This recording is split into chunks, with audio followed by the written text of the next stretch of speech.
Shalom, kembali lagi dengan saya Filipus dalam segmen Teduh with SS. Malam hari ini saya akan membawakan perenungan firman Tuhan yang saya beri judul Hak dan Kewajiban. Semenjak kecil kita sudah terbiasa adanya hak dan kewajiban, seperti di saat kita ingin mainan, kita ingin makanan, ataupun ingin hal-hal yang kita inginkan.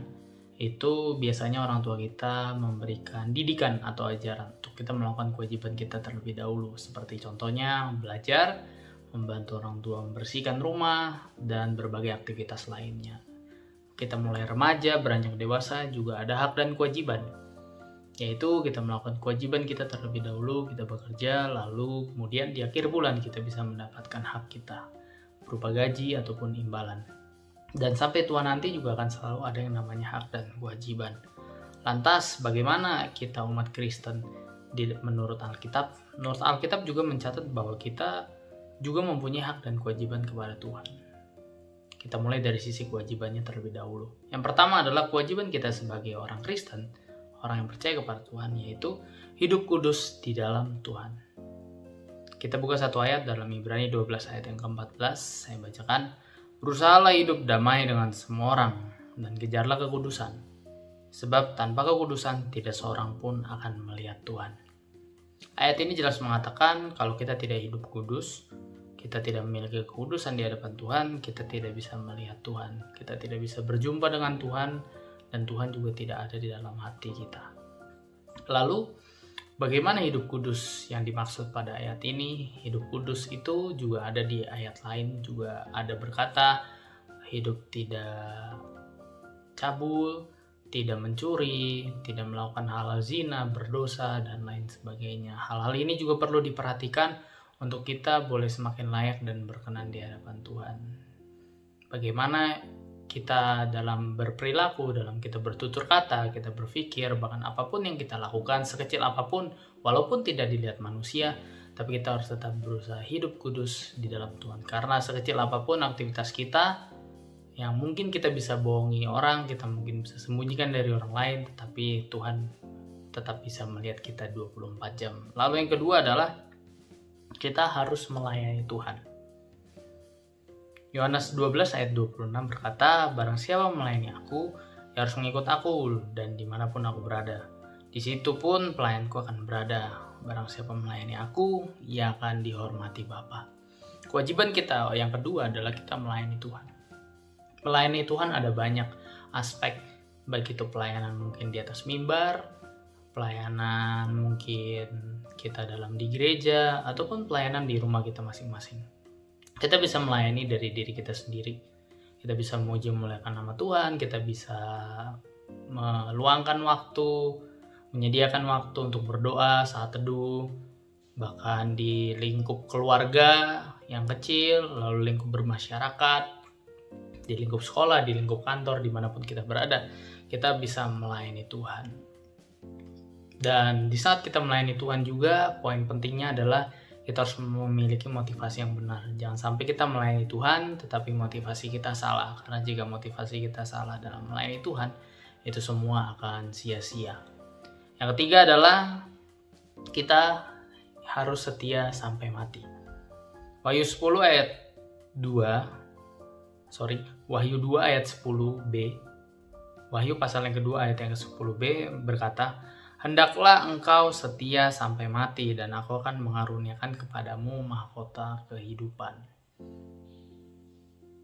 Ada pepatah mengatakan, awal itu penting, tetapi akhirlah yang menjadi penentu. Jadi, hendaklah kita setia sampai mati, dengan keadaan apapun, dengan masalah apapun, dengan tekanan hidup sebesar apapun, kita harus tetap mempertahankan iman kita. Supaya kita lewat kehidupan yang sudah kita lalui bertahun-tahun, berapapun umur kita nanti, itu semua tidak menjadi sia-sia. Jika kita sudah melayani Tuhan, kita sudah hidup kudus, kita sudah hidup baik, kita sudah sungguh-sungguh di hadapan Tuhan, tetapi di saat ada pencobaan, ada halangan, rintangan, lalu kita murtad, lalu kita tidak setia kepada Tuhan, meninggalkan iman Kristiani, semuanya itu juga akan sirna dan akan menjadi sia-sia. Lalu di saat kita sudah melakukan kewajiban kita, apa yang menjadi hak kita?